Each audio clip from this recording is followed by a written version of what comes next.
गांव के बीच में एक पुरानी हवेली थी जो कि 20 सालों से बंद थी। लोग कहते हैं वहां रात को रोशनी जलती है और किसी औरत के रोने की आवाज भी आती है। गांव वाले शाम होते ही उस रास्ते से गुजरना बंद कर देते हैं।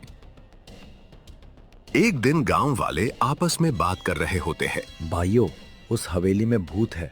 रात होते ही वहां से अजीब अजीब आवाजें आती हैं। हाँ हाँ भाइयों, मैंने भी कई बार अजीब अजीब सी आवाजें सुनी हैं।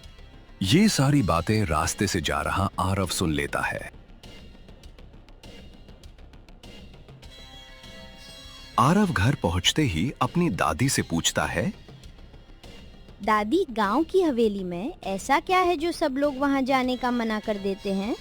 क्यों सब लोग उस हवेली का नाम लेने से भी डरते हैं? पर आरव की दादी आरव को मना कर देती है। बेटा, हर जगह का सच जानना जरूरी नहीं। तुम अभी छोटे हो, इन बातों से दूर रहो। पर आरव के मन में एक सवाल था, लोग डरते क्यों हैं जब भूत किसी ने देखा ही नहीं? उस रात आरव सोचता है, मैं ये हवेली का सच जान के रहूंगा। 12 साल का आरव बहुत बहादुर था। आरव रात 9 बजे हाथ में लालटेन लेकर चल पड़ता है।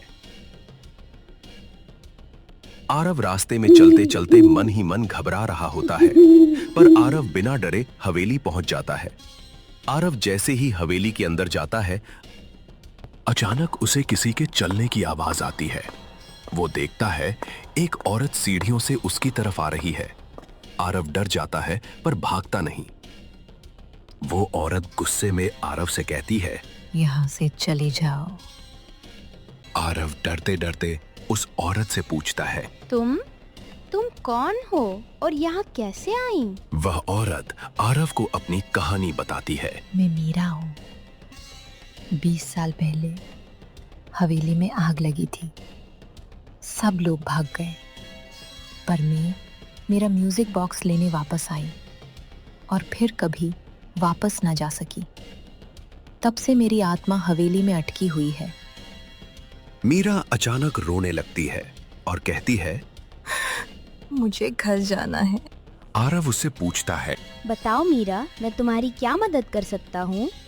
मीरा उसे बताती है, अगर तुम मेरा म्यूजिक बॉक्स बजा दोगे तो मुझे शांति मिल जाएगी। आरव वो म्यूजिक बॉक्स ढूंढने लगता है और उसे वो धूल से भरा एक छोटा सा म्यूजिक बॉक्स मिल जाता है। आरव उस म्यूजिक बॉक्स को चालू करता है।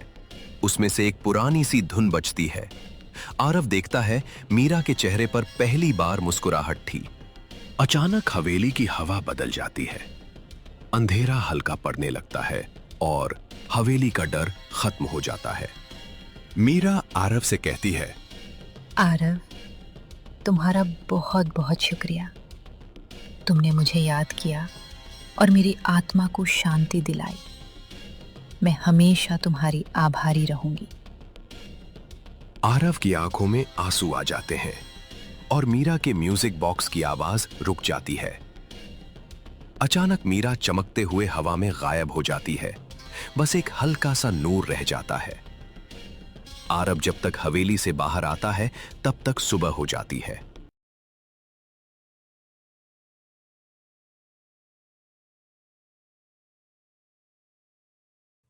वहां उसकी दादी डर जाती हैं और आरव को गांव वालों के साथ ढूंढने लगती हैं।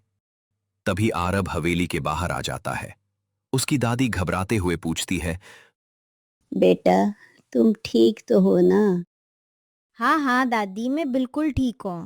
आरव सभी गांव वालों और दादी को पूरी बात बताता है और कहता है, डर तब तक होता है जब तक हम सच नहीं जानते।